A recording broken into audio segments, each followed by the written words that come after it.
Hey, folks, good morning and welcome to another episode of Steelers Morning Rush. I'm Alan Saunders. It is Monday, January 13th, and the Pittsburgh Steelers 2024 season is over. The Steelers lost to the Baltimore Ravens on Saturday night, and they lost in, frankly, humiliating fashion, getting absolutely dominated in all facets of the game, but especially where the Steelers want to be the best. The Steelers pride themselves on being able to run the football and play elite defense. They did neither in Baltimore, running for just 29 yards while giving Derrick Henry the single greatest rushing performance of any running back against the Pittsburgh Steelers franchise in the postseason in history, dating back to 1933.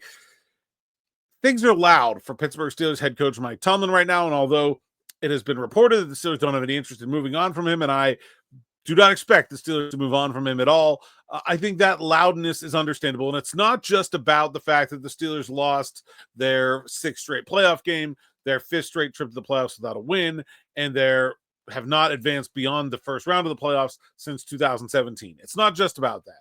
The Steelers were not a better team than the Baltimore Ravens.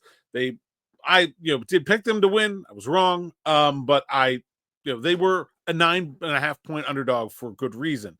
No, to me, it's more about what happened at the end of the season and how, right? So on two paths that make the loudness for Mike Tomlin's job security justified, in my opinion. First is the defense, right? Mike Tomlin is a defensive head coach. He prides himself on that unit. That's what he came up with. And the Steelers defense has elite personnel. You cannot say, and they were healthy. Like, there's no excuses for the Steelers defense in this game. And tactically, they were not up to snuff. They just did not have the answers for Baltimore doing mostly the same stuff that Baltimore has done all the year. It's not like Baltimore came out in some different offense the Steelers were unprepared for. The Ravens did the same thing to the Steelers 3 weeks before in week 16. And then they came and did it again in the playoffs. There were no adjustments. There were no changes. It was like watching the same game on repeat. This one might have been worse, not better. And so that's shocking to see from a Mike Tomlin-led defense. Tactically, it feels like they're behind the times. Like, they do not have answers for what some of the best offenses in the league are able to provide. You look at the points per game, 27 points per game over this 5-game losing streak at the end of the season on. Over the course of the year, that would have made them one of the worst defenses in the league. Now, they finished 8th in the regular season in scoring, but 8th with the most expensive defense and all this talent and a defensive head coach, and it just doesn't add up to me. It is not good enough for the Pittsburgh Steelers to just be good on defense when they are putting the assets they are, and the entire focus of their organization is on playing good defense, to the point that they do crazy things like not go for it on 4th and an inch.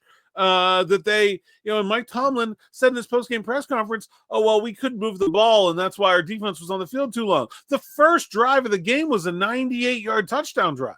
The Steelers defense wasn't tired then. They just didn't have an answer. The only reason this game was as close as it appeared is that John Harbaugh took his foot off the gas. And it was an absolute domination. And so the Steelers defense being dominated, humiliated, embarrassed in a playoff game has not been the first time we've seen this story. And unable to maximize their strengths. No sacks, no stats whatsoever for TJ Watt in this game. It's just, how do you let that happen as a defensive play caller?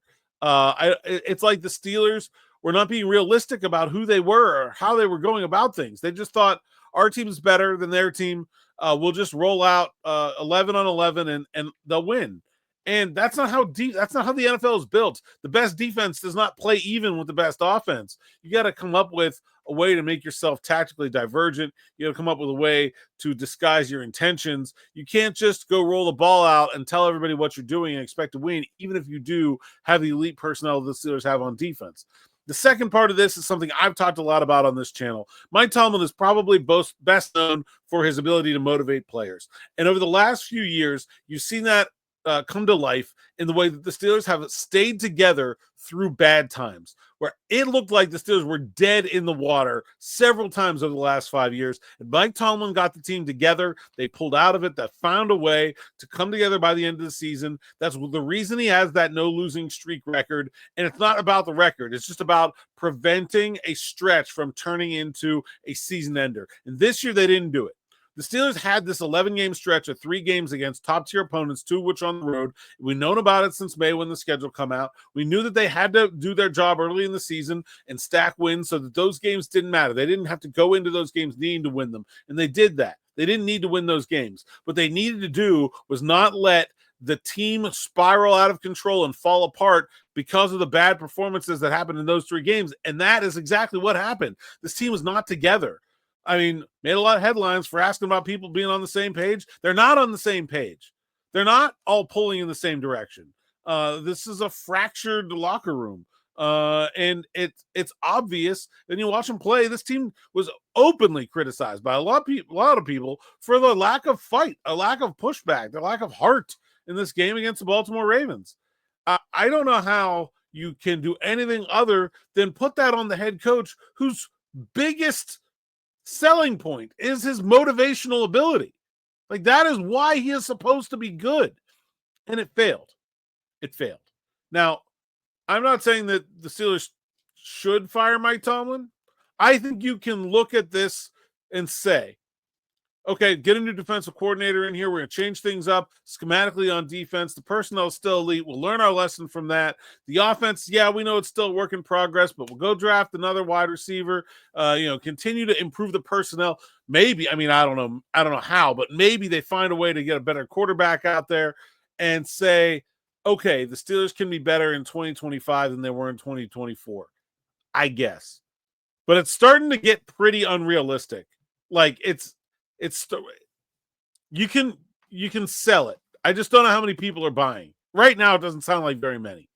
And the alternative isn't pretty either, by the way. Like, you should acknowledge that if the Steelers fire Mike Tomlin, the overwhelming likelihood is that the next coach will be worse and that it will take multiple head coach hires to come up with a better one than we have right now. The Steelers have had 3 coaches since 1969. They have a great track record of hiring head coaches. That's irrelevant because none of the people that hired the last 3 are here today to hire the next one. Like, it's meaningless. They're not cosmically gifted with head coach luck. So, like, you go down that road, there's no guarantee you come right back.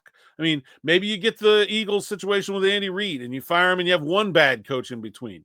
Maybe you get to a situation where you fire him and you have 5 bad coaches in between. That's certainly within the realm of possibility. That's a decade and a half wasted if that happens. So, I think there's a reason for prudence from the Rooneys.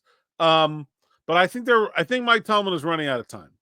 And if he's not out now, and it doesn't seem like he is, this is setting up to me like a make or break 2025. And I don't think they're in a very good position to make it with the quarterback position, the way that position is around the league and in the draft. I think it's going to be very hard for them to come up with a substantive improvement there. It's going to come down to, can they find a way to coach this elite defense to be an elite defense? And that's the biggest reason why the season is over as we sit here on January 13th. That's all I got from today. Locker cleanout day from UPMC Rooney Sports Complex on the south side. And then me and Smitty back with more Steelers Afternoon Drive around 6. Make sure you like, subscribe, hit the bell for notifications on the YouTube channel so you don't miss an episode. Until next time, thanks for listening, thanks for watching, and enjoy.